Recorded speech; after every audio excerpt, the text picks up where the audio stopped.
Mr. Jett Pe. Yes. Hi guys, good morning! Good morning. Okay, so what we'll be discussing is the charges for your VUL. Pero real quick refresher lang muna. Di ba VUL used to be known as Variable Universal Life? Yes. So now it's going to be known as Variable Unit Linked. So it's an investment-linked life insurance plan that provides protection and the opportunity to grow savings over time. The reason why we named it to Variable Unit Linked, for one thing, it's not gonna matter because you don't tell your clients, "Hi, let's talk about your Variable Universal Life." You just say your VUL, right? But the reason why it's now unit linked is we want to put that emphasis na it's insurance with an investment component. Because I don't know if you guys know this, di ba nag-release din tayo ng invitations for this training called VUL Basics. It's usually for the rookies. For those that were coded last year, we're required to take it. Kasi if you don't take it, it'll remove your license to sell VUL products. The reason why we're having that is because last year, I think around October or September, I don't know if you noticed, may nag-complain sa social media. There was a client, not of Sun Lives, but nag-complain siya kasi nagbabayad daw siya ng premiums niya of 30,000 per year for the last 10 years and her fund value is only 180,000. But if you paid 30,000 for 10 years, it should have been how much in total? Exactly. But our clients think that when you pay premiums for VUL, everything goes to the investment, which is not true, right? Because the way that we emphasize and explain VUL is we highlight the investment component. We forgo the part where there is insurance. So the feeling of if all the premiums I paid don't equal to the fund value, lugi ako. Diba? Alright, so when it comes to the premiums, one thing that we'll go through first is when it comes to VUL, of course there's two components. There's the insurance plus the fund value or the investment component. So that being said, when you pay premiums for your VUL products, the charges are distributed based on what part goes to which component. So there's an amount that goes just for the insurance, an amount that goes just for the investment component. Now, familiar with this? Yes, we're now required to submit it with every, every VUL product that we submit, right? So, let's have a quick review with how the premiums are allocated. Just as an overview, and then we'll break down the charges a little bit later. So, when premiums are paid, we first deduct the premium charge. So the premium charge is deducted from the premium each time a payment, whether regular or excess premium is made. It is to cover for administrative expenses, and a percentage goes towards, or it's just a percentage, and it goes down after a few years. Most products, the premium initial charge is just for the first 5 or the first 10 years. Most likely, when it comes to all our products in general, after 10 years, ang babayaran mo na lang is just the insurance charge. That's the reason why when it comes to the proposal, diba, as the client gets older, the charges get higher and higher. Yes. So, what exactly are the costs for the premium charge? And why is it pretty big in the first few years? When you think of insurance, when a client gets an insurance product, what are the expenses, the first few expenses for us to insure that client? To start a policy. It's the part that makes you so happy. There we go. That's the reason, guys, why the premium charge is very high on the first year. Specifically, hold on, let me get the artwork. Here. Let's say the premium for your client is 100,000 pesos per year. This is in pesos. So when the client pays, the first thing we deduct is the premium charge.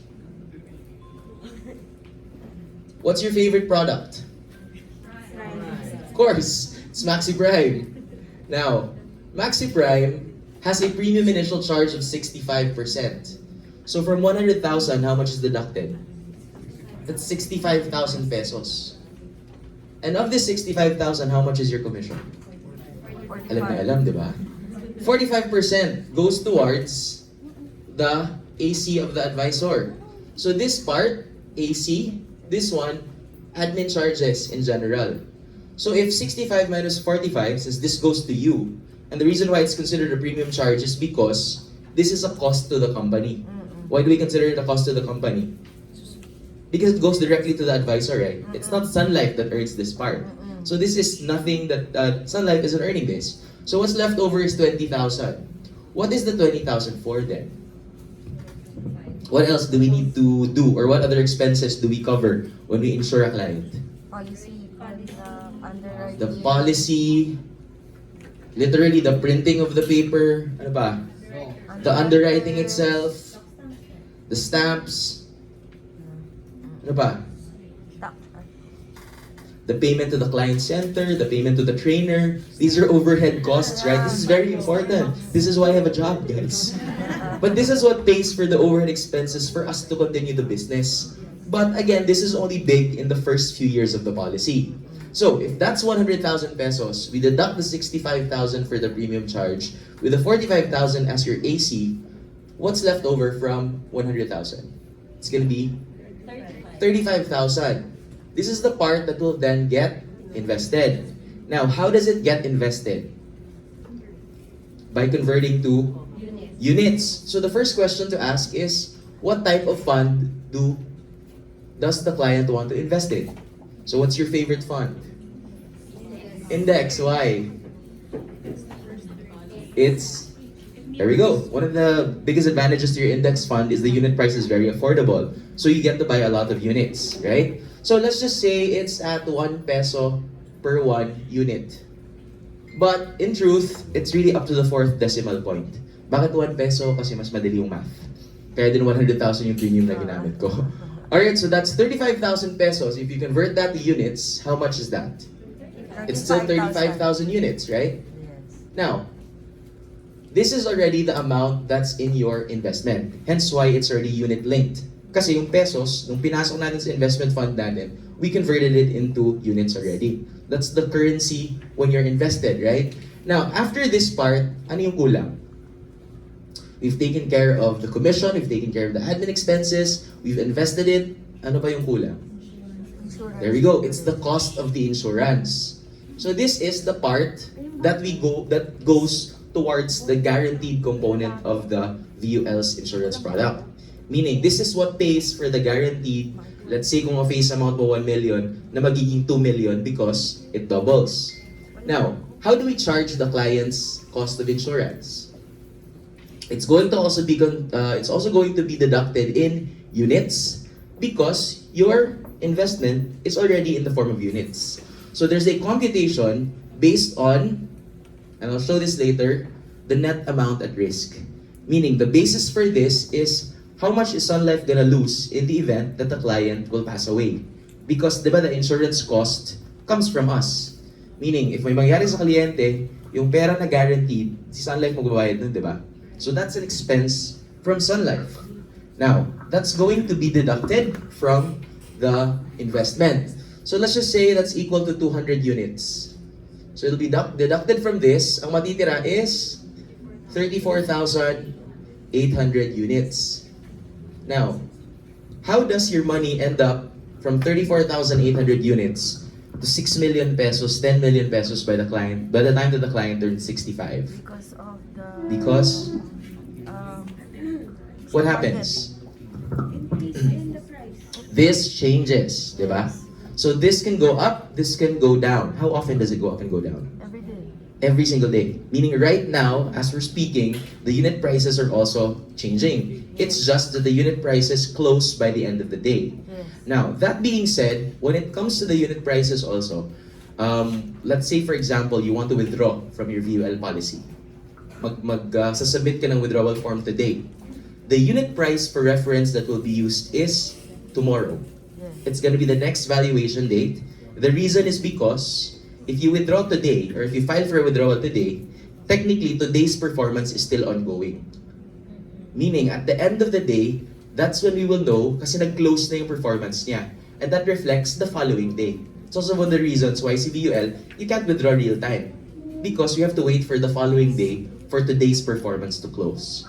Right? So, this is going to change every single day. Let's just say from 1 peso, it turns into 2 pesos.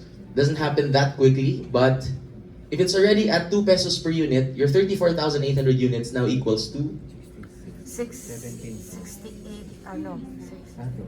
Sige. Tama ba? 69,000.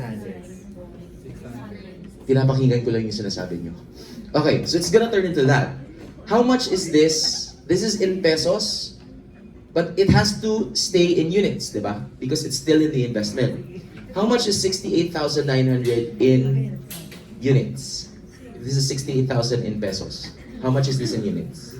It's exactly the same, right? Because it's the unit per price, it's the price per one unit of the investment. So the number of units don't change, it's just the amount that per unit costs. Now, when do your units get higher or lower? Kailan siya When tumataas you o add bumababa? or withdraw. There we go. It goes up whenever we have Withdraw. top-ups or whenever you would have continuous payment of your premiums. It goes down when? Withdrawals. Other than that, when does it go down? When you don't pay. Or annually because of the cost of insurance. Remember, this is in units. So year after year, this is also going to be deducted from your investment. That's the reason why, kung nakita niyo sa proposal, let's say if you have a proposal for Maxi Prime.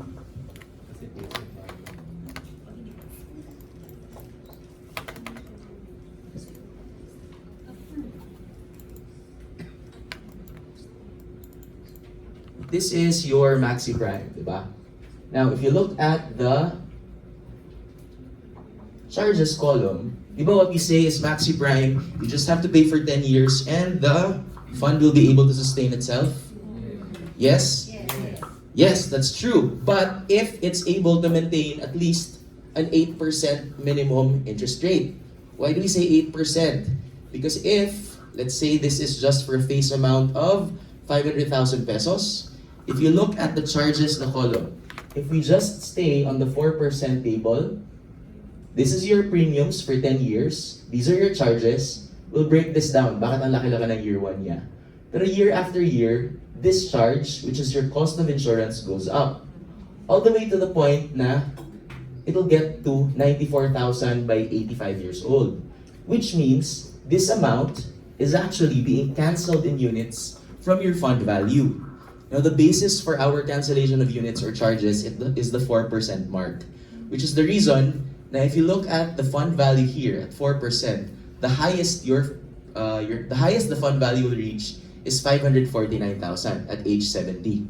The following year, because the charges keep going up and the interest that it's earning isn't enough to cover for the high cost of the insurance, eventually this is going to be too big that it will keep eating out at the fund value to the point at age 88, wala na talaga. Like by the time it reaches 86, you'll end up with 671 pesos.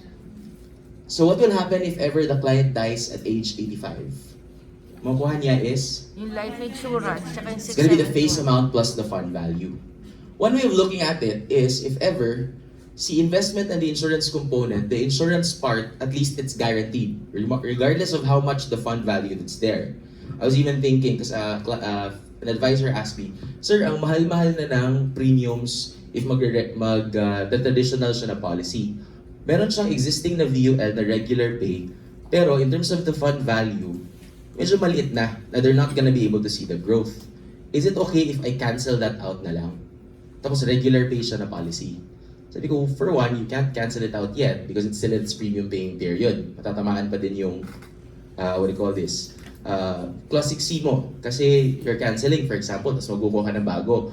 What you can do instead is, because the investment part is so small, you can just treat it as an insurance. Meaning, at the very least, keep the policy in force and just keep paying for the charges. So at the very least, the insurance part is still covered and active. Which is not what you want to do for the VUL because the idea there is the investment part. Pero at least, it can keep the policy in force. Buhay siya for the insurance na part. Which if you think about it, at 86 years old, 94,438 for 1 million, medyo it still gives you 1 million, diba? So at least, you'll be able to cover for that. Now, this is a proposal for Maxi Prime, right? So this is Maxi Prime for a face amount of 500,000 that doubles to 2 million. Remember that I mentioned the charges are usually just for the first 10 years of the policy. If you look at year 11, the cost of insurance or the charge that's there is 1,885. If you look at age 50, it's 4,027. Remember those two numbers because this is a proposal for Maxi Bright. Anong difference ni Bright and ni Prime? 5 years. What's another difference between these two? The cost of insurance. So this is a policy with a face amount of still 500,000 pesos. But Yeah. earlier si Prime, 27 yung premium, ngayon it's 78,000. It's more than half, diba? Now, if you look at the charges, the first 5 years is where you have the highest charges. But look at number 11 or age 11. The charge is 1,885. What about at age 50? It's 4,027. Is there a difference? Bumaliktad. It's exactly the same. Yeah. It's exactly the same because whether you have whatever products you're going to be choosing, whether it's Prime, Bright, MaxiLink 100, if the face amount is exactly the same, the cost of insurance is also going to be exactly the same. Bakit? The basis for the cost of insurance is the death benefit, which in this case, both have a face amount of 500,000 that doubles to 1 million. Meaning yung basis ng cost natin is exactly the same. The only difference really with our products is just the charges. Everything works exactly the same. You pay premiums, cost is deducted, it's invested. Ang difference lang talaga niya is the amount of charges that we give. Meaning, out of all our products, which one do you think is the best one in terms of investment? Right. It's actually Bright. Why? Si Maxi Prime deducts 65% on year 1. Meaning kung magbabayad ka ng 100,000, binawasan natin ng 65%, and that goes to Sun Life, just on year 1. Meaning the investment is just 35%. Maxi Bright, on the other hand, we just deduct 35%. Meaning, if you're gonna compare investments, Bright is the best one in terms of ang allocation ng premiums mo, mas malaki dun. One of the things you'll even notice is, this is 78,000 times 5, that's about 350, di ba? Ito siya, kahit 4%, more or less nag-break even yung premiums na binayad niya. If you look at Maxi Prime, nag-break even ka na ba sa 10 years mo? Sa 10th year? At 10%, right? But if you go with the 4% table, see, at 4%, you're at about 250 pa lang, when it should be at least 270. What I'm just saying is, in terms of the allocation of the charges, mas malaki yung papasok sa investment mo if you use Bright. But not everybody can afford Bright, because for one thing, it's pretty expensive, di ba? Alright, so when we talk about the cost of insurance, where I mentioned is the basis for us to charge the clients, it's gonna be based on this. So again, really quick review. The premiums are paid. Babawasan muna natin ang premium charge. So that's where your commissions come in. That's where your cost for starting the policy is there. And then what's left over is allocated to the funds. So depending on the unit price that we have. Now, the units are determined by dividing the amount based on your NAV pool, or your net asset value per unit, the unit price every single day. And then after it's converted, that's the time that we will deduct both the insurance charge and the periodic charge. So si periodic charge naman, this starts only on the 2nd year of the policy, and it's only for regular premium policies. Now we'll cover also what that's for. But after that, the remaining funds are then multiplied by the unit prices. So every single day, buy and sell na yung investment mo, depending on the unit price of the chosen fund. Alright, so when it comes to, again, VUL, there's insurance and there's the investment. But no matter what happens, your VUL provides both the protection as well as the opportunity to grow your savings. Or one way that I would position it is, when it comes to your VUL, there's two parts, diba? There's the investment and the insurance. Sir, while you are working on the investment part, that's why ikaw yung nag-work on dyan. Bakit? Kasi the more you pay, the higher the possibility that your fund value will grow. The reason why there's the insurance part is actually if ever you're not able to complete paying for it, if something will happen to you before the goal is reached, because let's say you passed away or anything like that, that guaranteed amount will automatically come into place. Why? See, investment needs time to grow. The insurance part is already guaranteed there from day one. Insurance is the only investment that does not need time, right? Now, okay, let's skip the death benefit. Instead, we'll go straight to the cost of insurance. Hold on. Okay, so this is what I mentioned in terms of the charges that we have. Tingnan mo if magpa-flexi-link ka. Before, when flexi-link was still face amount unlimited, the premium initial charge for year 1 was 85%. The advantage is your commission is also very high at 55%. But guys, take note, be careful when using products like these for year 1, especially when your face amount is very big. Why? we had a client na nagreklamo because si advisor, instead na Minaxi Prime, kasi mas malaki yung commissions ni FlexiLink before, ang ginawa niya is nag-FlexiLink na lang siya with Premium Holiday for 10. So parang ginawa lang din niya Maxi Prime. The face amount, I forgot what the face amount was, but the premium was 500,000 for year 1. Your 500,000 for year 1 minus 85%. How much goes to the investment part? And year 2 comes in, the premium initial, the monthly periodic charge is 50% of the premium. The first 2 years of the policy, you pay 1 million. I think in the second year of the policy, yung fund value niya nasa mga 200,000 lang. How do you explain that to your client? Okay lang sir, kasi sasabihin lang naman natin, pag mamatay ka naman, ang matatanggap mo is this amount. Right? So hindi tayong patayin yung buhay, di ba? But the thing there is, I don't think your clients would be okay that they paid 1 million in 2 years and what's left is just 200,000. How will you be able to explain that? Probably because before the client can experience the brighter life, the advisor has to experience it first. Agree? Yeah. Alright, so in terms of the premium charges, again, this is just for the basic premium. It is for the cost associated with the policy sales transaction. So setting up of the policy, including expenses incurred by the company, meaning your underwriting, your medical, your AC, all those things to start off a policy. Now, out of all the products that we have, si FlexiLink yung pinakamalaki yung premium initial charge. In second place is your MaxiLink 100, and then your MaxiLink Bright is at 30% and your Prime is at 65%. Now, when it comes to the next few years, si Bright, kasi hanggang 5 years lang yung premium paying period niya, hanggang year 3 lang yung premium initial charge niya. Si FlexiLink, Maxi 100, and si FlexiLink and si Maxi 100 hanggang 10th year, pero si Prime hanggang 5th year lang siya. This is what I mentioned, that all in all, because the last one is until 10th year, all of our products, usually after the 10th year, it's really just the cost of insurance that's going to be deducted. Hence why kanina si Bright and si Prime, at the 11th year of the policy and the 50th year of the policy, it's the exact same cost because it's the exact same cost of insurance for the same 1 million pesos. Now, how do we compute for that cost of insurance? Now, year 2, we also have your monthly periodic charge. So this is imposed for basic premiums only, and it represents the cost of maintaining and administering the policy. Now what you'll notice is on year 1, wala tayong monthly periodic charge. Pero sa year 2, andyan siya, and it's also the second highest na charge. For Bright and Prime, it is, si Bright is 15%, si Prime is 40%, and si MaxiLink 100 and MaxiLink FlexiLink is at 50%. Now, why is it that on year 2, malaki pa din yung charges na dineduct natin? Kumi-commission pa din tayo.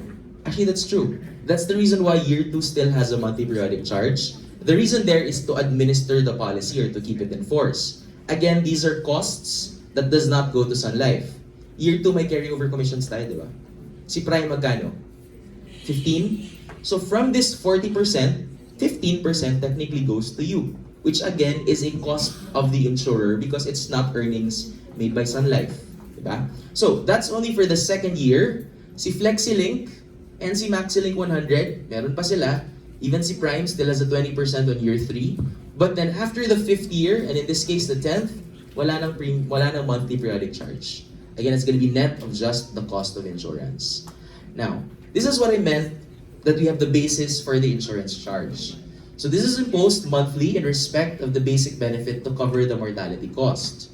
So this serves as a payment for the insurance protection that the plan provides. Meaning this is the part of the premiums that go towards that guaranteed death benefit. And if you're gonna look at, when we break this down, the cost of insurance for a VUL is much more affordable because it's very minimal. What do I mean? So the basis for the cost of insurance is age, gender, smoking habits, and the risk classification. So, which ones have higher premiums, females or males? Male. Why? High risk. How come? Statistics. Maraming bisyo ang lalaki compared sa babae. Lifespan. Guys, do we agree? Mas mabisyo tayo kaysa sa babae. Lifespan. Unfair. Based on statistics, it really does show that women have a higher life expectancy than that of men. Now, According to the World Health Organization back in 2018, I wasn't able to get the stats for 2019 pa. But in the Philippines, we rank as 123 in the world. Males are at 66, females are at 72. Ladies who are married here, ladies, make sure your husbands have a higher coverage. You will enjoy it longer. Because they go at 66, you will go at 72. Please, diba? Now, when it comes to the base of the cost, guys, eto yun. If you look at the difference between male and female, si male pa lang, even at age 0, already has a higher multiplier. Because again, statistically, it shows that women live longer than men. Now, as we get older, because the risk gets higher, diba? The older you are, the closer to God. So, the older you get, the cost is also increasing. So, what starts off at 1.5, and starting 16, we factor in if the client is a smoker or not. That's also the reason, pag smoker yung client, the rating also goes up automatically because there's a higher risk. Now, this is at age 20 where it peaks at that same number, but moving forward, that gets higher and higher. Now, this is male versus female. Now, when we talk about the cost of insurance, other than the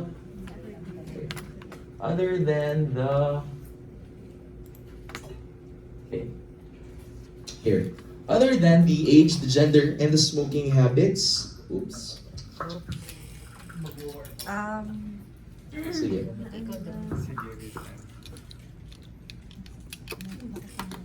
Sige, i-on lang.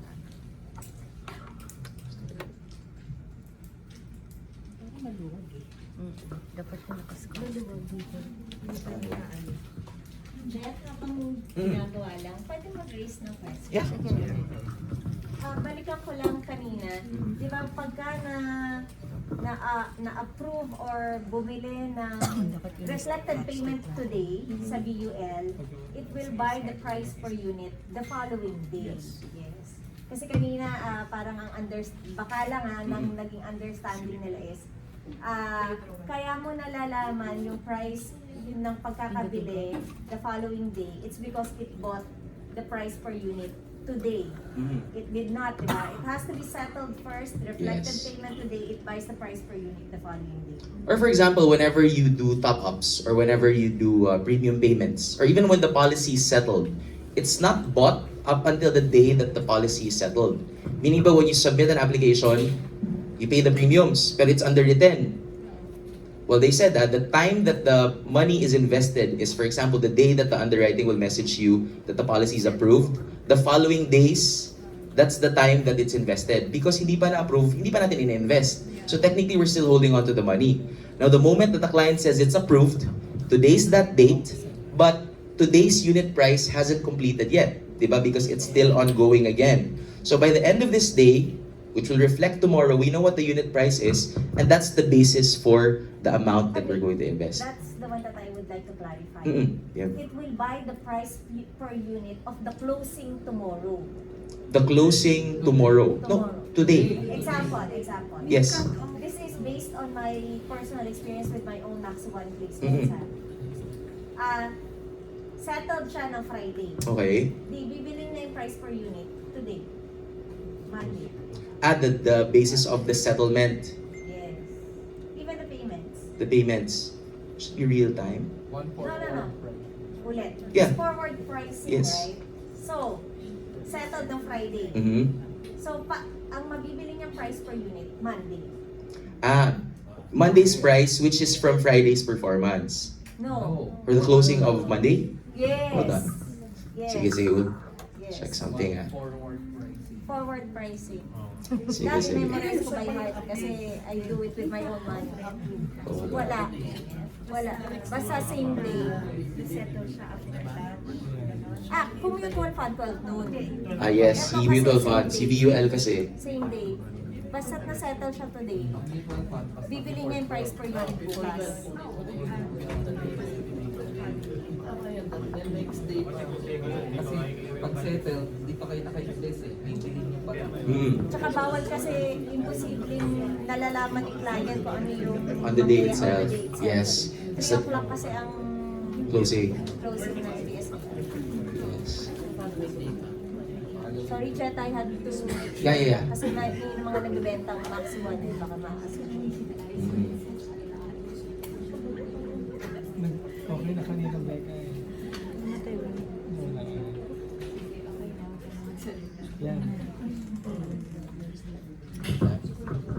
Nag-on lang siya. Ayan. Okay na yun, sir. Ayan na. Ilaw.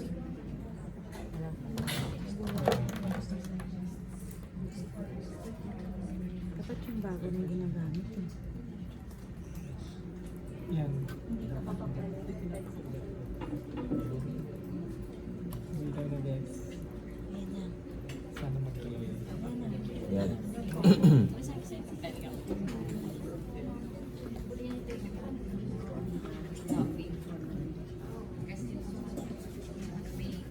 Thank you, sir.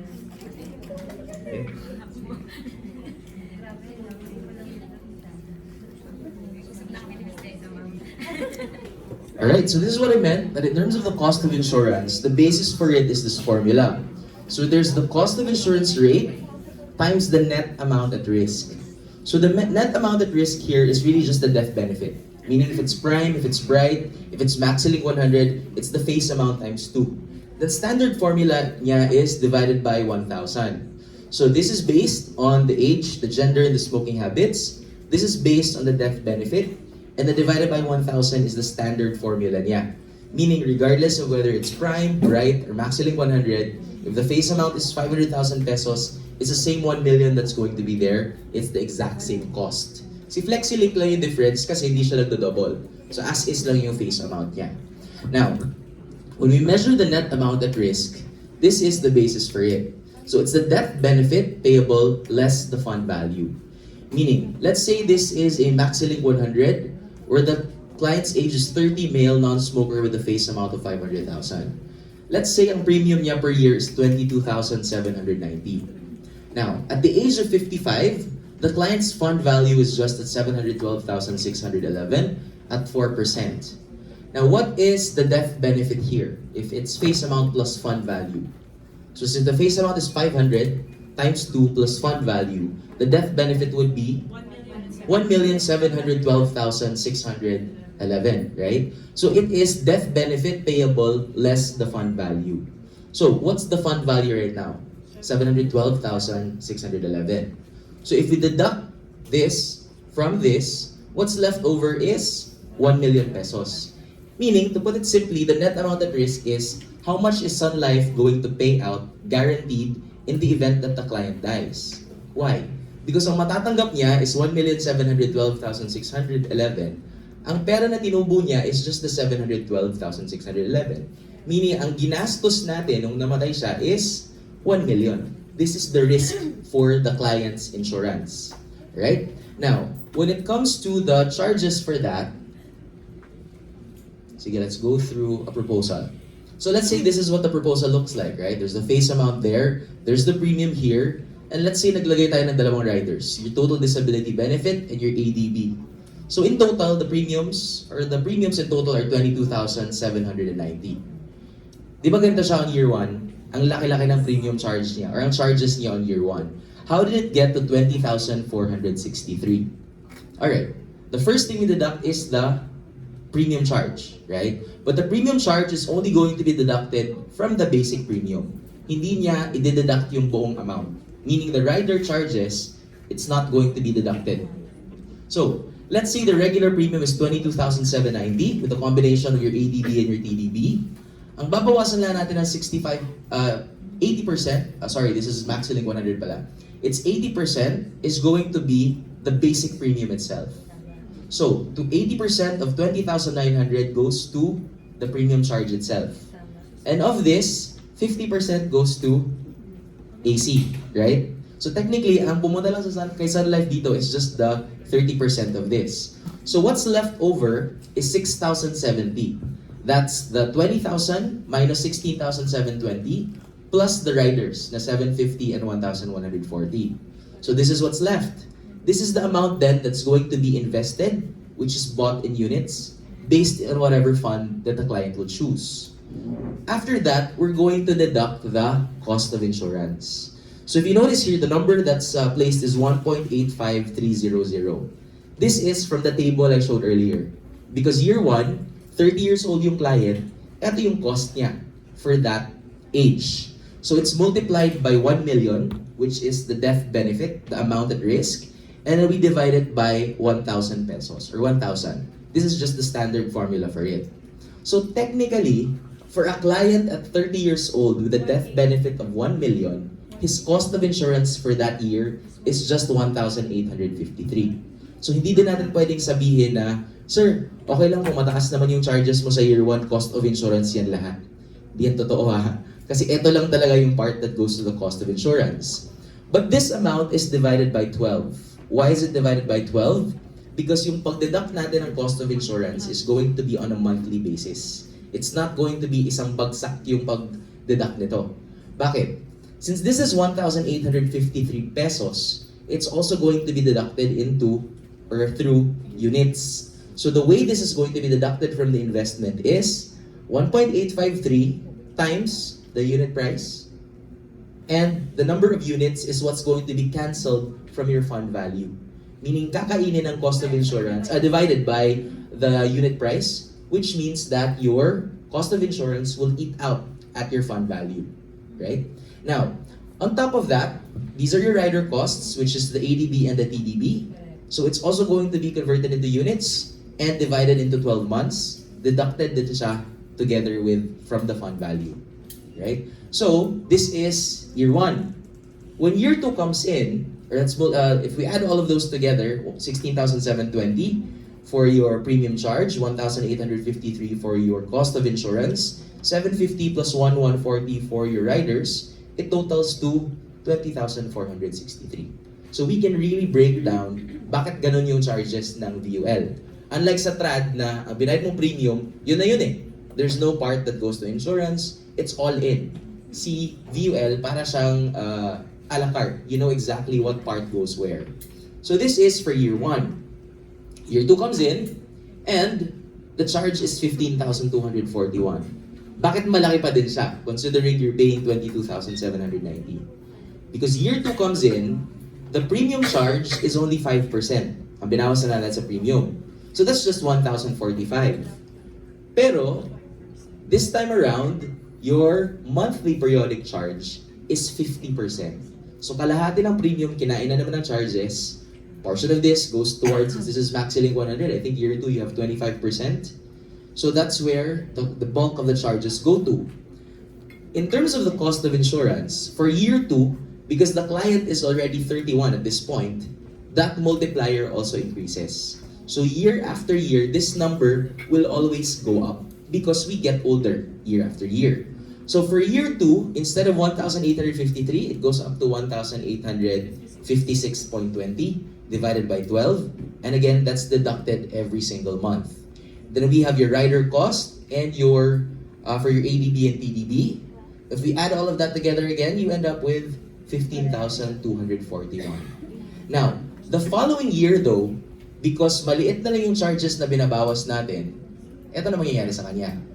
5% for the premium charge, 95% is invested. So malaki na yung allocation to the investment. The monthly periodic charge is just 5% as well, and your cost of insurance goes up again because this time the basis for this is age 32. So etong part lang talaga yung constantly going up, right? Now, again, if you add all the 4 charges together, it's 5,839. So that will continue that same cycle of deduction of charges. Ito lang talaga yung pataas ng pataas. The other charges diminish after the first few years. So this is pag regular pay, right? Now, if you look at this illustration for MaxiLink 100, let's say the client got it at the age of 30. By age 55, let's say his fund value is at 712,611. Can someone try multiplying 22,790 by 25 years? 22,790 times 25. 569,000. Meaning he paid 22,790 for the last 25 years from 30 to 55, and his fund value is now at 712,000. Pero ang binayad lang niya is 500. So at that point, tumubo na yung pera niya, di ba? Because ang binayad niya in total was 500, pero yung fund value nasa 712. Pero pag may mangyari naman sa kanya, because may insurance component, what they will get is, on top of the 712,000, the guaranteed face amount that doubles to 2. So 1.7 million yung total na ay bibigyan natin sa kanya, kahit ang binayad lang niya is 500. Whenever you have VUL policies, guys, or whenever you show a proposal, di ba when we explain the charges sa proposal, okay, at 4, 8, and 10%, these are your fund values. Di ba? And then usually tatanungin, bakit medyo maliit pa lang siya in the first year? Okay lang yan kasi it needs time to grow. Or look at 65 naman. Parang diretso tayong pumupunta sa future, right? Because it's a tendency for us to at least throw away parang distract the client na ang laki ng charge ng year 1. Because anyway, sir, by 65, tingnan mo naman yung tinubo ng pera mo. So medyo magiging okay na sila doon. The best way to actually position it so they don't forgo the insurance part is, sir, at 4%, at 8%, and 10%. But if something will happen to you, you mentioned the death benefit also. Meaning kahit year 1 pa to, ang binayad mo lang 27,000, ang ibibigay namin sa inyo is 1 million plus the fund value. So that they don't forget to appreciate the part that there is insurance which is guaranteed. Exactly, di ba? Kasi year 1 pa lang, kahit konti lang yung binayad mo, you get that guaranteed amount that's there. We just forget that because we're focused on the investment part. So, please try to explain it that way para at least hindi din mag-question na, bakit yung binayad ko 500,000 tapos yung fund value ko nandito 100 lang. Ano nangyari sa pera ko? Charges are allocated. I lived the brighter life as well before you can. But then, in terms of the death benefit, if something will happen to you, this is the death benefit naman that you're gonna get, which is really much bigger than the fund value will ever be. Kasi guaranteed yung component na yun. Now, if you look at this illustration as well, let's say that 712,000 at 55, that grows, again, gradually because the percentage increases. But then, when it comes to age 100, ang nangyari is, ang fund value na lang niya is 13,537. Bakit ang fund value to This was an actual simulation that they made. The fund value really ended up at 13,537. Bakit ang liit-liit na niya? Okay. Cost of insurance niya malaki na. There we go. That's also the reason why. Have you ever been asked by your clients, why is it that your VUL is only until age 88? Wala. Para to avoid the cost of insurance. Yes. Because the way that we designed the way that our products are designed, it's structured after sa Canada, which means the cost is also deducted that way. The cost of insurance goes up, diba? Now, regardless of which product you're gonna get, moving 88 upwards, the cost of insurance is really going to be too high that kakainin niya talaga yung fund value. Walang matitira, kaya the cost of insurance stops at 88. Mamatay na siya. Correct. Mas mataas yung makukuha niya for sure if mamatay siya before the coverage period. Why? At age 88, let's say if this is the illustration, Yeah. at age 88, you still have that guaranteed 1 million on top of the fund value. Yes. Moving forward, after age 88, it's just the fund value, that guaranteed amount disappears. Why? Because the coverage period is only until age 88. Meaning, Yes. pag lumagpas ng 88, parang naging mutual fund na lang siya na it's just growing out of interest. There's no more insurance component there. Yes. Right? So, yes, it's better if they die before 88 because they get a higher amount. But we can't kill them, di ba? So, in this case, the reason why 13,000 na lang siya is because the cost of insurance got so high that it ate out the fund value. Another is, when it comes to the unit prices, it doesn't go up all the time, right? It goes up, it goes down. Diba? So there's a chance that you will have years also na there's no interest earned because the investment part did not grow. So if the investment part isn't together with the insurance part in terms of the charges, there's a chance that you will have years where there's no growth whatsoever. Ang tinubo niya is not enough to cover for the cost of insurance. You may have a negative growth or no growth at all for that year. So even if we say that, let's say Maxi Prime is 10%, we still have to really monitor the performance of the fund. Because you never know if the market is at a point where it's not good, kailangan mo talaga mag-top out. Diba? Or one of the things that sometimes just also to have a buffer, I would suggest on year 1, have an extra 30% of the premium as regular premiums because that will also cover for your persistency just to be safe. So pag annual mo is, let's say your annual is 100,000, you get 1/4 of that, add it as excess premium for year 1. Kasi at least pag bayad na yung annual mo, pasok na din siya sa persistency mo for the first year. Just as a buffer. Plus, it goes towards the investment part. At least mas malaki yung component or mas malaki yung allocation for investments. Alright, so this is for regular pay. You guys, questions for this? Iba siya pag single pay ang pag-uusapan natin, which we'll cover after. Questions? Yes, ma'am. Ako kasi yung tinatamaan na, tanda ko na dito, di ba? So anyway, kanina kasi it was discussed that the Maxilink Prime versus the Maxilink Bright. Kasi ang fear ko lang dito, I'm avoiding that they will have a new favorite product. Which is bright na. Exactly. Kasi nagkaroon ng pipeline na better if it's investment. What I did is, while you were talking, I computed if the premium for Maxilink Bright is at 78,000 for a 500,000 Maxilink Bright versus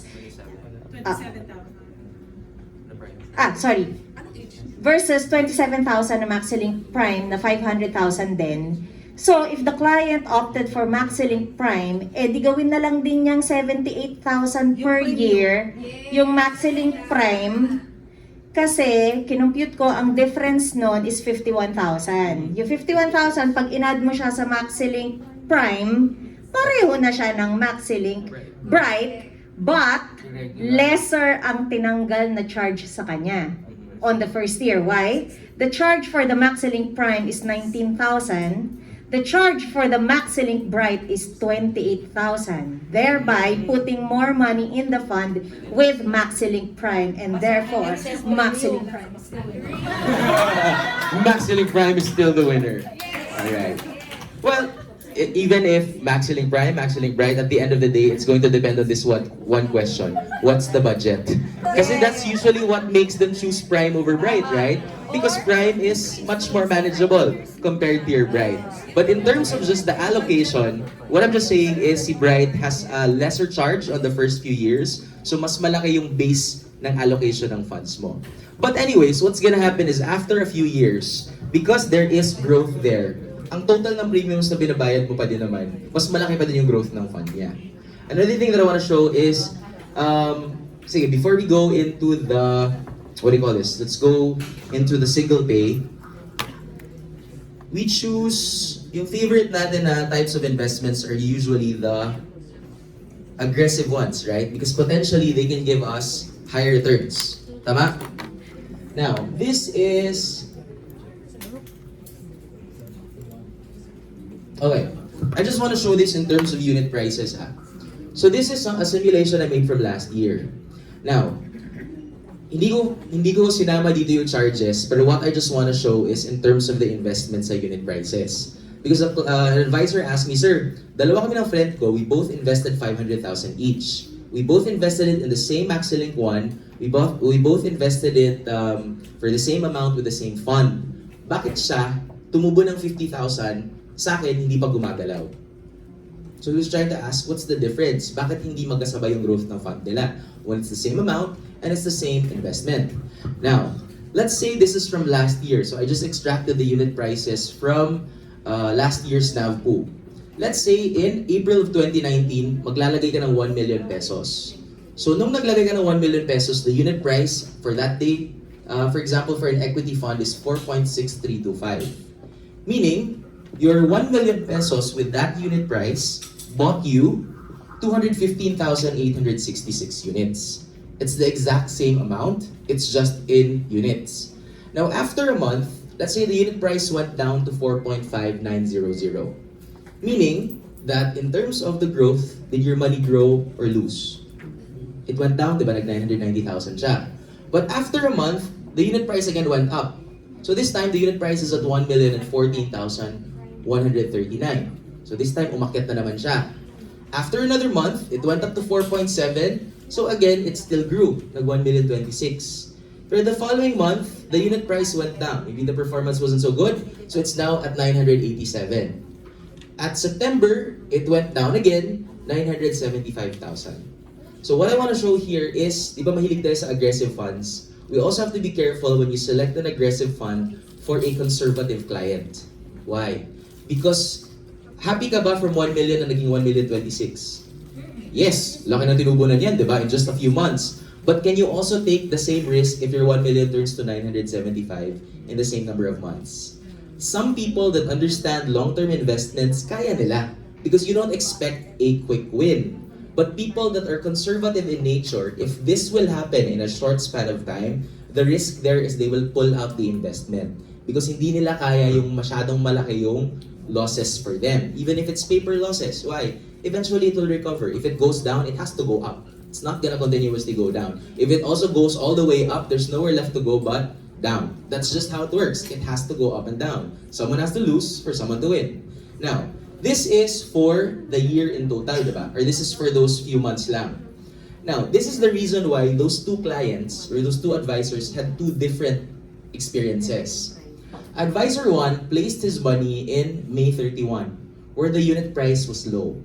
So when he placed the investment there, he was able to get more units. The 2 months that followed, the unit prices went up, so he experienced growth. Advisor 2 placed it at a time where the unit prices were already high, and the following months, it went down. On the other hand, he experienced losses. Timing din ang pagpasok ng investments nila. So do we have to really time the market? Kasi diba usually sasabihin natin, when is the best time to invest? And sometimes even there are some advisors that ask, Sir, meron akong clients na because it's ghost month, hindi sila nag-i-invest, pero we're waiting for the all-time low of the month para doon na nila ipasok yung pera nila because the unit prices are its lowest. Meaning you can buy more. And because it already started low, the following months, it will start to go up. But instead of looking at it that way, which is a factor, one thing that you can also look at is, again, long-term.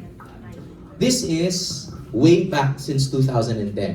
If you had placed 1 million pesos in 2010, the unit price back then was 1.8928. It was so low. Kasi back then pa yun, diba? Which means he was able to buy 528,000 units. Now, after a year, it went up to 2.6, which gave him 139% in growth. The year after that, it didn't grow as much, 2.6 pa din, but it still was positive. Year after year, eventually in the long run, the unit price will really trend upwards. In the long run. Pero month after month, day after day, it can really go up and go down. Imagine yung 1 million na naging 975. Ang laki ng bawas nun, di ba? But in total, if you backtrack all our unit prices, ang performance really tends to project upwards. Bakit? Kasi the assets of your equity fund are stocks. And companies can keep up with inflation, right? Meaning, let's say, best example, your Jollibee. From Jollibee back then to Jollibee now, the price of your Chicken Joy varies because they have to keep up with inflation. Meaning, it can also keep up in terms of the performance of the company. So if you had placed 1 million back then, by this time, after roughly 9 years, your money would have already turned to 229%, 2,292,000. This is though if it's purely investment. I want to emphasize on something. That's 1 million and net of any charges. Invested lang siya ng buo ha. Now the thing is, when it comes to our VUL, or with VUL, binabawasan ang cost of insurance. So definitely, this is not gonna be the actual amounts. Your unit prices will be deducted because of the cost of insurance. Alright, which leads me to when it comes to single pay. Pag single pay kasi, very different yung computation ng charges natin. Have you guys noticed the proposal ng single pay? The charges are just in the first 5 or 6 years. And there's nothing after that na. Bakit ganun siya? Okay, pag single pay, it goes through the exact same cycle. The premiums are paid, the premium charge is deducted, and then it's allocated into funds. The difference is the way that we compute the insurance charge. Bakit different siya? Di ba pag single pay, ang basis ng cost of insurance mo is the single premium. Meaning it's 25% of the single premium. If your single premium is 1 million, 1M, your face amount is 250,000. Which means the death benefit is 1 million plus 250. So 1,250,000 is the minimum death benefit. Meaning from day one, this is the minimum that they will receive. Meaning, if ever you also have a hard time selling single pay, what's the reason why mahirap magbenta ng single pay? Kasi mahal. It's not just the reason. The reason single pay is hard to sell is because sasabihin nila, you have to find rich clients, right? Because they have to have a big money to start off with. There are clients such as that. The question is, can you convince them and trust you to put their money here? Because there is money. Saan lang nakalagay? Nasa bangko. What would make them choose to put their money in our single pay instead of leaving it in the banks? Now, what's the biggest risk that scares them why they prefer the banks? Malugi. Because they don't want losses, right? Guys, for one thing, si VUL is the only financial instrument that has a tax shield. Meaning, pag maglagay ka ng pera sa VUL, buong matatanggap yun ng beneficiaries na walang bawas compared to if it's in the bank. Another is, the 1 million that they're afraid will lose will only earn, what? Let's say 2% per annum if it's in a time deposit compared to the potential 4, 8, or 10% that we can give. But they're afraid that the 1 million, maybe after a year, will turn into 900,000. Is it possible? Yes, it's very possible. If you look at it from the investment component. Meaning, if they place 1 million in a single pay, automatically from day one, because of the insurance part, their money already has an added 25%. Meaning there is a safety net. Meaning that the money that you place there will never be lower than the premium that you put in. But you have to die. That's the downside though, because that's the insurance part that covers it. The living benefit part is it can go up, it can go down. But if you look at it from the insurance side, if this is just gonna stay in the bank because gusto mong ipamana, because you're just keeping it for safekeeping, you might as well park it with your VUL. Why? Because automatically you get this, the minimum. Eh kung hindi mo lang naman dito gagalawin, dito na lang, guaranteed pa yung insurance part. And again, in the long run, the insurance or the investment part will tend to grow. And in terms of the cost or the charges, iba si single pay. Bakit? Now, when it comes to the death benefit for single pay, di ba it is the single premium plus the face amount. Meaning, if the single premium is 1 million and the fund value at that time is 1,078,42, let's say on year 2 of the policy because it grew by 4%. One thing to take note of first is this. Di ba si MaxiLink 1 GIO? Meaning guaranteed insurance offer. Okay, for the first 2 years of MaxiLink 1, if the cause of the death of the client is anything other than accident, so meaning if it's critical illness or old age, the death benefit they will get is just the fund value, not the guaranteed na minimum death benefit. Bakit hindi yung minimum death benefit yung guarantee na ibibigay natin sa first 2 years? Right? Because of the fact that MaxiLink 1 did not undergo any underwriting. If a client, for example, has terminal cancer and would like to invest, will we take it or not? Take. Yes, we will still take it. Meaning, if they have 100 million pesos, they put it in, and they know they're terminal, automatically that turns the 100 million into 125 million, right? But we know that they're already sick or they're already terminal. So that's not a managed risk because we know that we will end up paying that 125 million. So as a workaround for that, if the cause of death within the first 2 years is critical illness or old age, we will treat it as if it's purely investment. They will just get the fund value. Okay. Alright? But after year 2, because tapos na yung contestability, we will already give the minimum death benefit if that's the minimum amount of the fund value, or the fund value if it's much higher. So that's the condition when it comes to MaxiLink 1. Nice. Alright? Now, in this case, let's say namatay on year 2. The fund value is at 1,078,000. Now, let's say the client died because of cancer. Anong ibibigay natin na death benefit dito? The 1,078,000, not the 1,250,000. Because again, they died other than accident. So if the client is terminal, and then if terminal sila, kumuha ng MaxiLink 1, make sure that on year 1 or year 2, make it look like an accident. Right? Okay, so in this case, this is the fund value 1,078,000. But the death benefit is 1,079,396. Mas malaki siya. Bakit? There we go. Because we reverse the cost of the insurance for that year.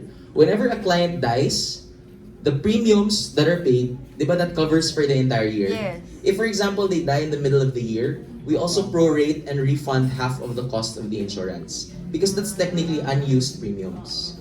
Alright? Now, 1,079,396 is then the death benefit. If that, let's say it's already the third year, even if the fund value is 1,120,000, because lumagpas na siya sa contestability period, ang makuha na niya na death benefit is the minimum death benefit na. This is what we mean that there is that safety net. Kahit ang nilagay mo 1 million pesos and yung fund value mo lang 1,120,000, di ka malulugi kasi automatically binibigay namin sa'yo is the guaranteed plus 25% for the minimum. But let's say if this is much more than 1,250,000, yan yung pera na ibibigay natin kasi tumubo na yung pera niya. Now, in terms of the risk here or the cost of insurance, mas maliit yung cost of insurance ni single pay compared sa regular pay. Di ba sa proposal nga, parang the first 5 or 6 years, and sometimes it's even in just the hundreds per year, ang lit-lit niya. Bakit ganun siya? Alright, let's look at this part first. So this is what I mentioned earlier na let's say for withdrawals, let's say the effective date of the withdrawal is September 30. Meaning the client wants to withdraw on September 30, the second year of the policy. So, the number of units in the policy is 1,100,000. The way that it's withdrawn is, again, we don't use September 30, we use the following date, October 1's unit price, or the reference price of October 1, which is 1.6634. So, we're going to convert the, what do you call this, the number of units, the amount that's withdrawn into units, and we're going to deduct it from the fund value. So, in terms of the withdrawal. Effective date. Let's say si client did a single pay back in January 4, 2018, 100% growth fund. On September 30, 2019, after the second year of the policy, he now wants to make a partial withdrawal of 100,000 So, sinabit pesos. yung form ng September 30? Yes. Okay. He's going to withdraw it on September 30, 2019. But he cannot withdraw it on September 30 real time because technically September 30 ongoing pa siya. Tama. The price will reflect on October 1, 1.6634. So this is reflecting the price from yesterday. So the price for the following day rather. So 1.6634 is the unit price we're gonna use, not the same day's unit price. Alright? So because of that, we're gonna withdraw 100,000 pesos. It's 100,000 divided by the unit price as that reference. This is the number of units that we will be deducting from the fund value. Pag withdrawal, it's also a cancellation of units. Now, another thing for MaxiLink 1, because ang maganda sa MaxiLink 1, if you invest the amount, there's no premium charge. Meaning, pag maglagay ka ng 1 million pesos, buong 1 million pesos i-invest natin. But on the back end, yung charges natin, if you're gonna withdraw naman on year 1, babawasan natin 5%, year 2, 4, year 3, 3, year 4, 2, year 5, 1. So in this case, nag-withdraw siya on year 2. Even if the amount that they're going to withdraw is 100,000 pesos, we're gonna cancel the exact same conversion of that in units, but ang matatanggap lang talaga ni client is minus the 4% charge. You're not gonna be able to get the full 100,000. It's not also gonna be 100,000 plus 4%. It's the amount minus the charge. So, instead of getting 100,000, makuha na lang niya is 96,000. But we're still canceling the same 100,000 worth of units. Right? Now, let's say in terms of the cost of insurance. Here is, alright. So, this is our scenario, MaxiLink 1. 1 million yung single pay niya, pero at the age of 33, after 3 years, the fund value is now at 1,120,000.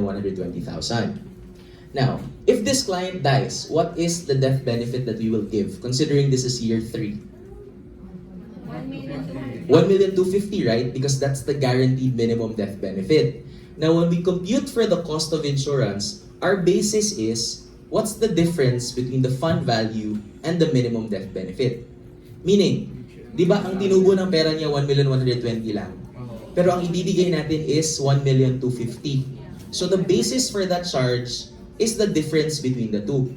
Meaning, eto lang yung tinubo ng pera niya pero ibibigay natin 1,250,000. Saan ang galing yung difference between the two? Sa insurance. Sa insurance, meaning that is the cost of the insurance. The amount that we will pay between the minimum death benefit and the fund value.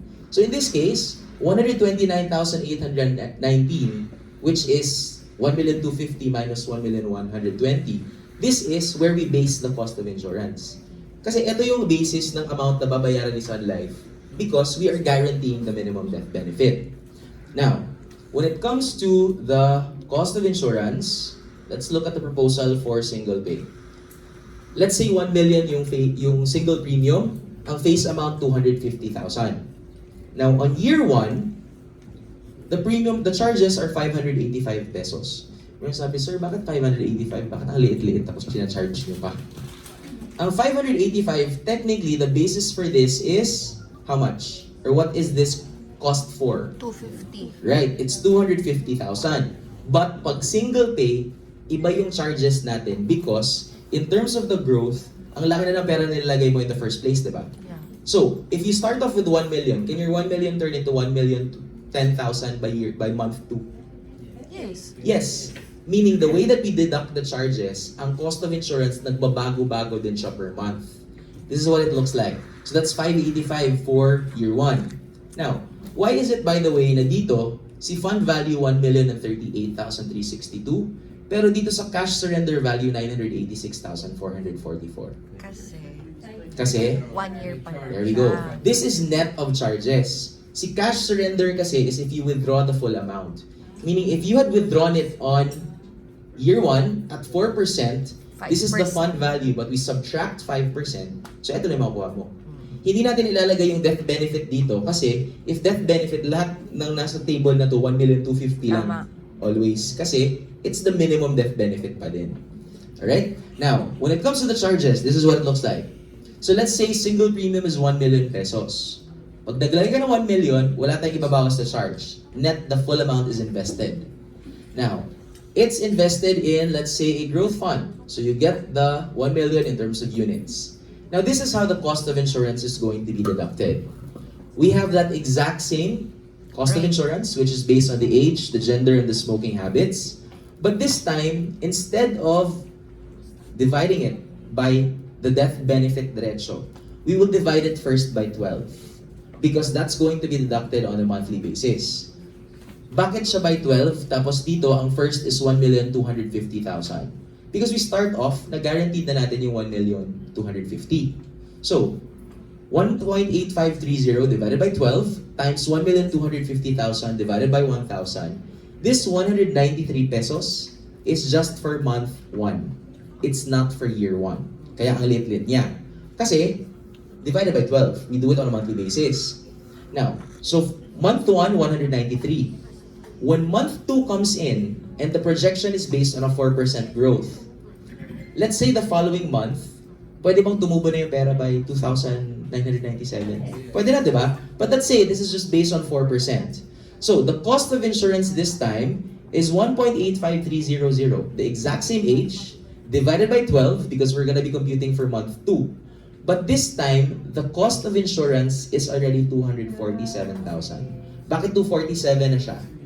Because ang fund value already grew to 1,002,997. Meaning, pag mamatay siya on month 2, Yan ang ibibigay natin is still 1,250,000. Ang pera niya tumubo lang by 2,997. Meaning, the cost is still being shouldered by us. And that's this amount. The difference between the guaranteed amount and the fund value itself. So this is for month 2, 38 pesos yung cost of insurance. The following month, that continues because month 3, for example, grew by 1,006,000. Again, the difference is going to be the minimum death benefit by the growth of the fund value. So if you're gonna add that all together, year 1 gives you 585.45. So that's the reason why maliit lang talaga yung charges ng single pay.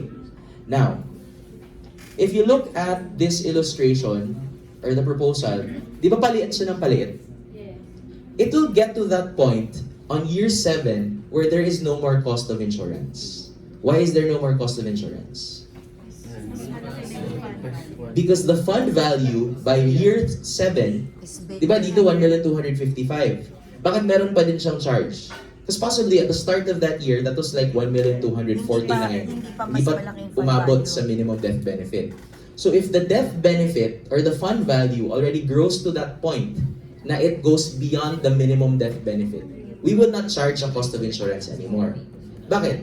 Because wala naman tayong babayaran. Meaning, ang pera na ni client will pay for itself because it already grew to the point na there is nothing for us to cover anymore. But what if the fund value goes Yun down? na nga. Will it restore the cost of insurance? No. Yes, it still will. Ah, So if you make a partial withdrawal and it goes beneath the 1,250,000, babalik natin yung cost of insurance. There's the 50 or based on the minimum death benefit still. Based on 250 pa rin. Yes. So for example, magwi-withdraw ka dito ng 500,000. So it goes to the fund value now is 975. Tama? So 975, pero if ever mamatay si client, we will still guarantee the minimum death benefit, di ba? But the death benefit, pag may partial withdrawal ka, It's is based on the minus the principal. partial withdrawal also. But still, meron pa din siyang cost to us. Kasi that amount will still be bigger than the net of the fund value. which is yung 25% nung naiwan. Nung naiwan, 125% of each partial withdrawal. So that's why, technically, if you look at it, si VUL, pag single pay siya, first 3 years, your investment, we deduct the charges. Pero parang if you think about it, after the point where the fund value exceeds the minimum death benefit, para din siyang naging mutual fund. Kasi it's just growing net of the unit prices. Wala na tayong binabawas doon. Wala nang insurance cost. So that's for your single pay. So the difference between the two in terms of the charges, mas maliit to because the base of the charge is also a smaller face amount. Baliktad sa regular pay, di ba? Ang regular pay, ang laki-laki ng face amount na ginaguarantee natin. Kasi that's double the death benefit. Eto, it's just 25% of your single premium. So lesser siya. And then, in the long run, once the minimum death benefit is reached, wala na siyang cost of insurance. Net na siya na investment that's just gonna continue growing. Right? Let's see here. Questions for the charges for these two? Yes? Sir, safe to say ba na fix yung charges? Fixed? No. Why is it not fixed? Remember that, okay, here. Remember that the charges deducted are based on the number of units. Tama? But your unit price varies. Meaning, if the unit price is bigger, ano mayayari? Smaller yung number of units na tatanggapin. Yes. So, ang i-deduct mo mas konting units. Pero if the unit price is higher, ang i-deduct mo mas maraming units, mas malaki din yung i-deduct mo. So the higher the unit price, the higher technically the charges will be in terms of the number of units that's going to be deducted. Kasi exact same number of units siya, pero ang difference is ang value ng unit, di ba? So kung mahal yung unit price mo, mas malaki technically yung mababawas sa investment mo. Meaning, let's say for example, bond siya, sa kabila equity siya. Let's say here, the bond is 1 peso per 1 unit. Here, the equity is 4 pesos per 1 unit. Let's say ang number of units sa fund value niya is 1,000 units. But what we will be deducting is the cost of insurance in units, di ba? So let's say ang i-deduct natin is 200 units.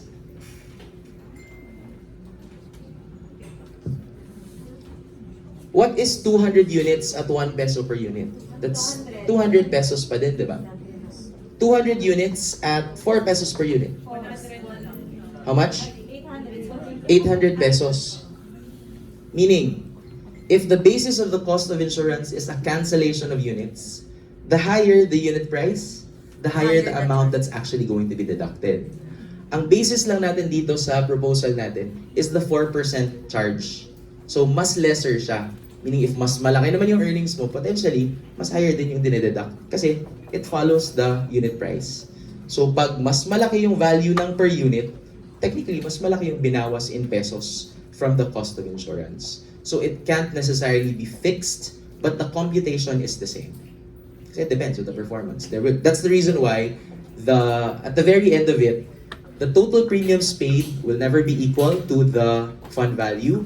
Another is, in terms of the performance, it's never gonna be a continuous upwards. You will have months or years na the performance of the market goes down, but then the cost of insurance is a consistent increase. So possibly it will go against your growth, or it will just break even na wala talaga siyang growth. So possible na ganun din siya. Alright? Yes po? Sir, how about the cost of insurance fee? Nagbabago ba yun or constant? The cost of insurance rate, it's really just based, the formula has the same death benefit divided by 1,000. Ang mag-i-increase lang every year is the multiplier for the age. So year after year, pataas talaga siya ng pataas because the client gets older. Okay. Yes? Yung multiplier table, standard yun. Standard yun, because it's based on our underwriting, based on a client's risk. Okay. Ano ba? Hindi siya, sir, affected ng number of claims. The number of claims? Yung table. Kasi sa underwriting, pagka mataas yung number of claims mo for this year, mataas siya. Yung possibility na gagamitin na rate for next year, mas tataasan yun. This is the standard na siya based on kasi yung number na yun, it's already based on age, gender, and smoking habits. So it's a standard mortality rate. That factor will probably be if they're gonna change the table altogether. But that's a standard all throughout. It's the same lang siya. Guys, I have a question. Do you have cases where your clients don't tell their beneficiaries that there is a policy? Yes. Meaning the beneficiaries Yeah. don't know that there's insurance? Yes, yes, yes. So if that's the case, is it possible that the family will not know that there was ever a life insurance policy? Yes. Okay, let's say if the client decided to get a Maxi Prime back in 2010. So ilang taon siya babayaran? 10. So let's say until 2020, right? Yes. This year. Let's say the premium every year, let's just use a smaller amount, is 10,000 pesos. Okay. So year 1, nagbayad siya ng 10K. Because the charge is pretty big at 65%, ang matitira sa fund value niya, let's just say, is 3.5. Year 2, nagbayad na naman siya ng 10K. Babawasan ng 50%. Matira sa fund value niya, 8.5. Year 3, another 10K. Ang binayad sa fund value niya, minus the charges, let's say this is already at 17,500. Let's just say. Now, let's say on year 4, the client died. But the beneficiaries do not know that there is an insurance policy. There's no payment that comes in. Will the policy lapse? No. No. It will lapse kasi hindi pa naman alam ni Sun Life na patay na yung... Yes. But in terms of the policy lapsation mismo, because of non-payment, No. technically no, di ba? Yeah. Why? Because si May fund fund value, value will pay. kakainin lang ng cost of insurance. Yeah. But the policy stays in force. Yes. Tama? Yes. So let's say on the first year, di ba kanina it was like 1,853. Let's say this is for the cost of insurance. Sabihin natin on year 4, the cost of insurance is 3,000 pesos. Oo. Okay. So kakainin niyo yung fund value, di ba? Yes. So by this point, let's say it goes down to 14,000. Yes. The policy is still in force Yes. because it still has fund value. The following year, because again, the policy, Hindi pa nag-claim. nobody's claiming, as far as Sun Life's concerned, it's an active policy where the client is alive. The cost will just keep on deducting it from the fund value. Yes. So let's say the following month or the following year, nag 3,000 na naman ang cost of insurance, it goes down to 11,000. Policy still in force. The following year, another 3,000 pesos. It's already at 8,000. Let's say 3,500 na dito. Let's say 5, let's say 4,500. And then finally, here, let's say at 4,000, 4,500. Let's say nag-zero out na to. Okay. So this is year 1, year 2, year 3, year 4, year 5, year 6, year 7, year 8. Di pa ako umabot na 10 years, diba? But then, let's say at this point, timing lang din that the families went through the stuff of the insured and they found out that there was a Maxi Prime, a investment, insurance with investment. So they called up Sun Life. Hi Sun Life, meron kami nakitang policy dito. Meron daw siyang guaranteed na, let's say the guaranteed part here is 500,000 pesos. So, they will try to call and file for a claim. Will they still be able to get the claims? Yes. What will they get? From the year itself, kung kailan namatay. This one? Yes. Yes? Yeah. What they will get is the guaranteed death benefit and the real-time fund value. Oh my God. Wala ng fund value, di ba? Why? Because it ate out. Kinain. But, the good thing is, technically, year 4, all the way till year 9, the client was already dead. Yes. Meaning, we will reverse the insurance cost that we deducted. You will not be able to get the fund value. Because again, the fund value's unit price is based on, Real time. we cannot backtrack. So, at this point, wala ng fund value. Makukuha pa din niya to because as long as the policy was in force at the time of the death, it's a sure thing that we're gonna give. The fund value, it's not a sure thing anymore kasi real-time yung basis natin. Yeah. So, hindi nila makukuha yung amount, but we will just reverse the The cost of insurance. Kasi these are unpaid insurance costs. So, meron pa din sila makukuha. Right? But, of course, Sun Life will also ask, why did it take you so long to file for the claims? Tama. Kasi hindi naman pwedeng inantay. Kasi baka baliktad naman yung inisip, inantay namin para tumubo yung fund value. Hindi din pwedeng ganun. Paano Yes. kung lapse na? Kung lapse na yung policy at the time of death, then we will not be No, able no, I to. mean, nag-lapse na. And then after a year, tsaka lang nalaman patay na. Yes. Ganun pa rin. Even if, as long as, ang basis lang natin is ang death certificate. Ang date na namatay siya, enforced by yung policy or not. If it was, we will give the guaranteed part. Even if it's how many years in the future. Basta enforced at the time of the death, we will give the guaranteed part. Okay? The VUL part lang hindi natin may bigay na. Or the, what do you call this? The investment components. Because it's based on the actual unit prices. Right? Questions, guys? Anything else? No questions? Sige. Hindi mas lalala yung charges kapag may critical illness rider. Yes. That's also one of the reasons why we did your VUL basics. Because a few years back, di ba mahilig tayo sa Maxi Prime? Yes. Because it's 10 years to pay, it's manageable. Some advisors kasi in the past, ginawang all-in-one. Meaning isang Maxi Prime nilagyan ng ADB, TDB, CIB, plus waiver of premiums, plus HIB. Di ba from the computation of the cost of insurance kanina, the higher, tapos si CIB mo pa, in the long run, every 5 years it increases. That same increase is also cancelled in units from your fund value. Imagine kung nasa age 60 ka na or age 55, di ba nasa 100,000 na nga yung premium charge for rider charge for CIB, kakainin niya yung fund value niyan. So, one thing that we have to do is be careful when putting riders. Riders are good because they are very affordable at the start. But in the long run, if your policy is an investment, meaning if it's a VUL, it's detrimental to the fund value. Kasi kakainin lang niya. What you can do instead is this. Let's say, for example, may proposal ka ng Maxi Prime. Tatanungin mo si client mo, Client, are you concerned with your critical illness? Would you like to put a CIB? So generate mo yung proposal, papakita mo yung CIB. But you also show that year after year, the CIB cost increases. The next question you ask is, when would you like to get a critical illness? I don't think this is gonna answer an age, right? So possibly, sasabihin niya, I don't want to get critical illness. But you have to continue paying for it until the point that you do. What if the scenario is you never got a critical illness? All the rider costs that you paid will add up to this amount. So i-add mo siya lahat, the increasing rider cost. But if nothing will happen to you, that goes to us, right? So, in total, ang laki ng binayad mo in terms of the CIB premiums. But here's an option. Let's not put CIB on your Maxi Prime. Instead, let me introduce to you Sun Fit and Well or Sun Cancer Care. Para at least, the premiums in total of the CIB, the premiums for Fit and Well will just be a fraction of that amount in the long run.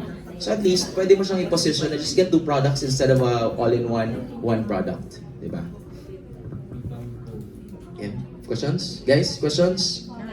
Clear? Yes. Confused, confirmed. Confirm. Alright, hopefully with the charges. Just be careful with the charges. Yes po. Kasi maraming rookies, di ba? Mhm. So, malamang ma-ask nila yan. Di ba? Just like yung dyan sa sample mo, what if nga may rider na Mhm. CIB? Tapos hindi namatay siya, hindi naman niya alam. So, common question kasi yun eh. Di ba? Tapos may, bago siya namatay, nagka-cancer siya. Mhm. Kunyari, dapat may claim. Hindi naman niya na-claim. di ba living benefit kasi yon, di Mhm. ba? So, hindi na siya makiklaim unlike yung death benefit. Your CIB kasi, for example, it's a living benefit, right? Meaning the person that gets the CIB is the policy owner insured. Yes. Kasi it's his life that's covered. But let's say, nag-file ng CIB, pending yung approval na matay siya during the pending Pasok. period. Even if the CIB is to the insured, it will default go to the beneficiaries pa din. Okay. Kasi parang pupunta lang din naman yun sa kanila. Oo. Now, in this case, like let's say there was a CIB, and then hindi nila na-claim din, eventually namatay. Will they No. still be able to file for that CIB? No more. It's gonna be on a case-to-case basis. Oh, really? Why? It could be because again, the benefits that we give are guaranteed as long as the policy was enforced at the time of whatever benefit is payable. Now the thing though, when it comes to that, because even with cancer care, it was asked, sir, if ever the client was diagnosed with a major cancer, pero hindi nila na-file, later on na nila na-file, or namatay, tapos final after, we can consider it.